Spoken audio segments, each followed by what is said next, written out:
হাজার বছর ধরে আমি পথ হাঁটিতেছি পৃথিবীর পথে।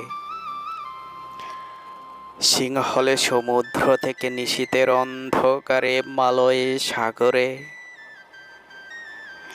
অনেক ঘুরেছি আমি বিম্বিসার অসুখের ধূসর জগতে। সেখানে ছিলাম আমি। আর দূর অন্ধকার বিদর্ভ নগরে আমি ক্লান্ত প্রাণেক। চারিদিকে জীবনের সমুদ্র সফেন আমারে দুদণ্ড শান্তি দিয়েছিল নাটোরের বনলতা সেন। চুল তার কবেকার অন্ধকার বিদিশার নেশা, মুখ তার শ্রাবস্তির কারুকার্য। অতি দূর সমুদ্রের পর হাল ভেঙে যে নাবিক হারায়েছে দিশা। সবুজ ঘাসের দেশ যখন সেই চোখ দেখে দারুচিনির দ্বীপের ভেতর, তেমনি দেখেছি তারে অন্ধকারে।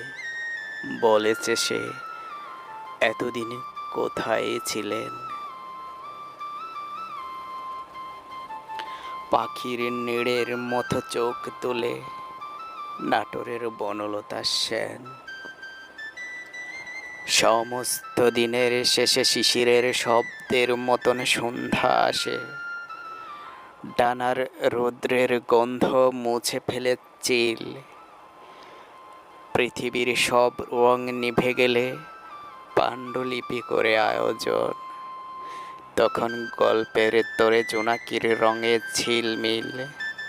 সব পাখি ঘরে আসে, সব নদী ফুরায় এই জীবনের সব লেনদেন।